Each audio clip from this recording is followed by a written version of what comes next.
इस वीडियो में हम लोग डिस्कस करने जा रहे हैं कि शेंजन वीज़ा का फॉर्म कैसे फिल किया जाता है। प्लान क्लियर नहीं है और उसमें डाउट्स हैं, उसमें काफ़ी सारी चीज़ें हैं, लेकिन हम लोग इस चीज़ को एडमिट नहीं करते कि हमने जो फॉर्म वहाँ पे सबमिट किया था वो अकॉर्डिंग टू दी स्टैंडर्ड नहीं। वीज़ा उसमें शॉर्ट स्टे विजिटिंग वीज़ा की कैटेगरीज आ जाती हैं।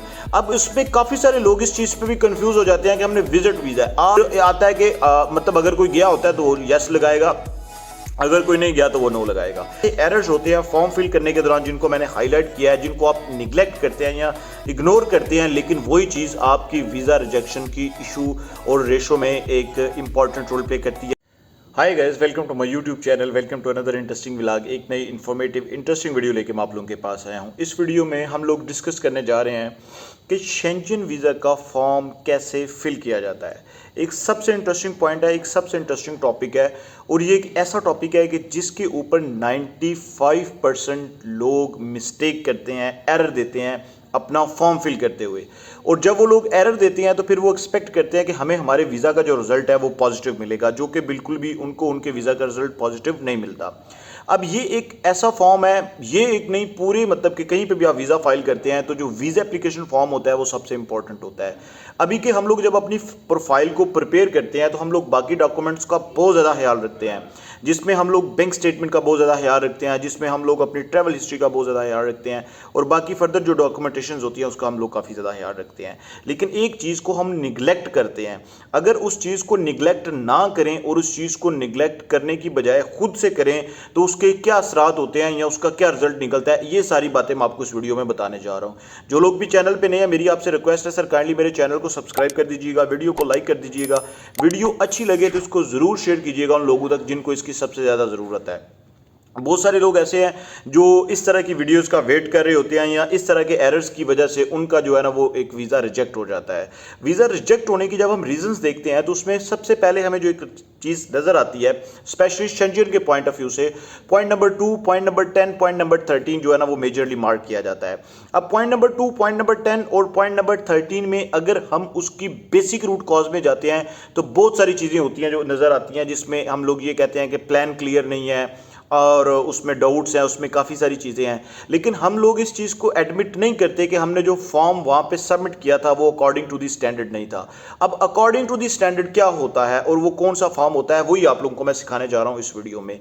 सबसे पहले आप एक बात को क्लियर कर लें और अपने माइंड में रखें कि जो इन्फॉर्मेशन आपकी है आप खुद से डाटा को पुट अप करके वो इन्फॉर्मेशन लिख सकते हैं अच्छे तरीके के साथ, वो कोई भी बंदा और नहीं लिख सकता। इवन के आप अपने भाई या बहन को कहेंगे कि वो फॉर्म फिल कर दें, वो भी प्रॉपर्ली एक्यूरेटली नहीं करेंगे जब तक आप खुद से नहीं करेंगे। उसकी रीज़न क्या है? आपका नाम है, आपको बहुत अच्छी तरह से पता है कि उसने कैसे लिखा जाना है, उसके प्रॉपर स्पेलिंग्स क्या है। आपकी डेट ऑफ बर्थ है, उसका आपको बहुत अच्छी तरह से पता है कि आपकी डेट ऑफ बर्थ क्या है। आपकी डेट ऑफ बर्थ के अलावा आपकी कौन कौन सी चीज़ें हैं जो आपसे रिलेटेड है वो आपको बहुत ज़्यादा अच्छी तरह से पता है। अब शेंजन फॉर्म में क्या होता है? शेंजन फॉर्म में स्टेप बाय स्टेप चीज़ें होती हैं। सबसे पहले शेंजन फॉर्म में आता है कि जी आप किसी कंट्री में जा रहे हैं तो आप शेंजन फॉर्म को जैसे ही ओपन करते हैं, अभी इटली ने क्या किया है कि ऑनलाइन फॉर्म कर दिया है और आपने ऑनलाइन उसको फिल करना है, उसका प्रिंट लेना है, फिर आपने एम्बेसी में जाना है। आने वाले दिनों में बाकी शेंजन की एम्बेसीज भी इसको ऑनलाइन फॉर्म कर देंगी। अभी फॉर्म जो है वो ऑनलाइन सबमिट होगा, आपने उसको लेना है। मैंने अगर एक वीडियो भी बनाई थी कि जो शेंजन वीज़ा है उसको वो ऑनलाइन लोग करने जा रहे हैं। अगर आपने वो वीडियो नहीं देखी तो पहले वो वीडियो देखिएगा जाके, वो चीज़ जो है ना इम्प्लीमेंट होने जा रही है। तो आपने ऑनलाइन फॉर्म को फिल कैसे करना है? आपने सबसे पहले वीज़ा की कैटेगरी सेलेक्ट करनी है, ये चीज़ आपने क्लिक कर ली। उसके बाद आप आ जाते हैं अपने फॉर्म के ऊपर। फॉर्म के ऊपर जब आप आते हैं तो आप कौन कौन से एरर, एक्सपेक्टेड एरर्स हैं जो आपसे हो सकते हैं, उसमें जब आप वीज़ा के ऊपर आते हैं तो उसमें आ जाता है शॉर्ट स्टे विजिटिंग वीज़ा। उसमें शॉर्ट स्टे विजिटिंग वीज़ा की कैटेगरीज आ जाती हैं। अब उसमें काफ़ी सारे लोग इस चीज़ पे भी कंफ्यूज हो जाते हैं कि हमने विजिट वीज़ा है। आपकी अगर टूरिस्ट वीज़ा होता है तो कैटेगरी टूरिस्ट होती है, अगर बिजनेस वीज़ा होता है तो आपकी कैटेगरी बिजनेस होती है, अगर फैमिली रीजॉइनिंग होती है तो आपकी कैटेगरी फैमिली रीजॉइनिंग होती है, और अगर मेडिकल वीज़ा होता है आपका तो आपकी कैटेगरी मेडिकल वीज़ा की होती है। ये चीज़ क्लियर हो गई। अब आप आगे आ जाएं, अपने नाम, अपनी डेट ऑफ बर्थ और उसके बाद आप अपना पासपोर्ट नंबर वगैरह ये सारी डिटेल आप वहाँ पे लिख देते हैं। अब पॉइंट ये है कि कौन से लोग जो यहाँ पे ना काफ़ी सारे लोग एरर्स दे देते हैं। मैं आपको बताता हूँ कौन कौन से एरर्स जो है ना वो एक्सपेक्टेड हो सकते हैं। आपने अपने पासपोर्ट की इशू डेट और एक्सपायरी डेट ये दोनों प्रॉपरली चेक करनी है। मोस्ट प्रॉबली जो मैंने कुछ चीज़ें देखी हैं वीज़ा रिजेक्ट होने में, उसमें visa issuance passport issue date के ऊपर भी एक डिजिट के डिफरेंस के ऊपर भी जो है ना वो वीज़ा रिजेक्ट हुआ है। ठीक है, इस चीज़ को आपने ज़रूर अपने माइंड में रखना है, क्योंकि ये जो चीज़ एक प्रॉपर डॉक्यूमेंटेड फॉर्म में नहीं होती तो वो बाउंस बैक हो जाती है, क्योंकि वो जो आपकी इंफॉर्मेशन होती है वो मैच नहीं करती। फिर इसके बाद एक ऐसा पॉइंट जो मैं आपको बताने जा रहा हूं, आप अगर इस इंफॉर्मेशन को जब आप फॉर्म फिल करेंगे तो उसके साथ कंपेयर करेंगे तो आपको ये सारी चीज़ें सामने आएंगी। एक पॉइंट आता है कि आप कौन से कितने मेंबर ऑफ शेंजन स्टेट्स को विजिट करना चाहते हैं।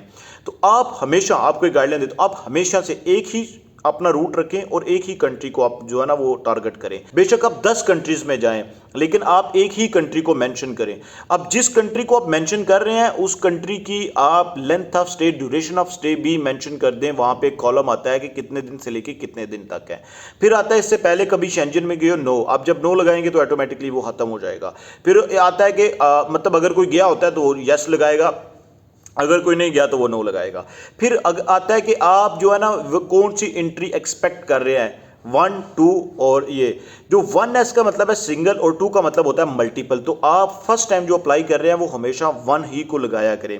फिर एक पॉइंट आता है कि जिसके ऊपर जो है ना वो मैंने देखा कि रिसेंटली कुछ फॉर्म्स जो है ना इनके ऊपर एक चीज़ देखी कि आप इससे पहले कभी किसी शेंजन स्टेट में गए, अगर गए थे तो किस में आपने लैंड किया था। यहां पे एक मैं आपको पॉइंट बताता हूं कि अगर आपने किसी शेंजन स्टेट में लैंड नहीं किया तो आपने उसको कॉलम को खाली छोड़ देना है, आपने उस पर कुछ भी टिक नहीं करना। लेकिन लोग क्या करते हैं कि उसको खाली छोड़ देते हैं तो फर्स्ट नंबर पे आता है ऑस्ट्रिया। जब उसको खाली छोड़ते हैं तो ऑस्ट्रिया आ रहा होता है, तो वो ऑस्ट्रिया उनसे बाई चांस क्लिक हो जाता है। सर ये आपने एरर नहीं देना, ये एरर एक्सपेक्टेड है, ये हो सकता है एरर जो मैं आपको बता रहा हूँ। फिर उसके बाद जो है ना इसके बाद अगली जो पेज पे आप आ जाते हैं तो उसके ऊपर अगले पेज के ऊपर आपसे ना आपकी डिटेल ली जाती है आपकी एम्प्लॉयमेंट से रिलेटेड। उसमें आपने अपनी प्रॉपर डिटेल्स देनी है। फिर उससे अगले पेज के ऊपर आपसे डिटेल दी जाती है माइनर्स के ऊपर। तो आप चूंकि माइनर्स नहीं है, अगर कोई माइनर्स होता है तो उसकी डिटेल्स दे सकता है, अदरवाइज उसको NA लिख के, नॉट एप्लीकेबल लिख के आप आगे प्रोसीड कर सकते हैं। बहुत सारे सर ऐसे एरर्स होते हैं फॉर्म फिल करने के दौरान जिनको मैंने हाईलाइट किया है, जिनको आप निगलेक्ट करते हैं या इग्नोर करते हैं, लेकिन वही चीज़ आपकी वीज़ा रिजेक्शन की इशू और रेशो में एक इंपॉर्टेंट रोल प्ले करती है। या आप ये कह लें कि वो आपका वीज़ा रिजेक्ट करवा देती है या फिर इशू क्रिएट कर देती है, जो कि आप नहीं चाह रहे होते। सबसे इंपॉर्टेंट पॉइंट आपको बताने लगा हूं, किसी चीज़ के बारे में आपको डाउट है, आपको वो चीज़ क्लियरली नहीं है, आपको वो कंसेप्ट क्लियर नहीं, आपको नहीं समझ आ रही कि वो क्या करना है उसके ऊपर, आप एक काम करें, आप जो है ना वो VFS के ऑफिस में जब अपना फॉर्म लेके जाए तो उनसे पूछें, एज पर देयर इंस्ट्रक्शन। आप उनसे पूछें कि इसमें मुझे क्या करना चाहिए, उनकी इंस्ट्रक्शन के अकॉर्डिंग आप वो चीज़ करें, आप वो काम करें, उसी के अकॉर्डिंग आप उसको लिखें और फिर आप अपने डॉक्यूमेंट्स को उनको सबमिट कर दें। तो मिलते हैं एक नए इंटरेस्टिंग व्लॉग में। किसी किस्म की इंफॉर्मेशन में कोई चीज़ आपको पूछनी हो, कुछ हाईलाइट करना हो, आपको कमेंट बॉक्स में आप जाकर कमेंट कर सकते हैं। अगर कुछ पर्सनली आप मुझसे कहना चाहते हो, करना चाहते हो, मेरी इंस्टाग्राम ID आ रही है, मेरे अकाउंट को फॉलो कर दीजिएगा, मुझे अकाउंट को फॉलो करके मैसेज सेंड कीजिएगा। I will be get back to you with positive and proper response. एक ब्रीफ सी वीडियो में मैं आप लोगों को बताने चाह रहा था कि एप्लीकेशन को फिल करते हुए किन बातों का खास ख्याल रखना चाहिए। तो मिलते हैं एक नए इंटरेस्टिंग व्लॉग में, तब तक के लिए स्टे ब्लेस्ड, अपना ख्याल रखिएगा।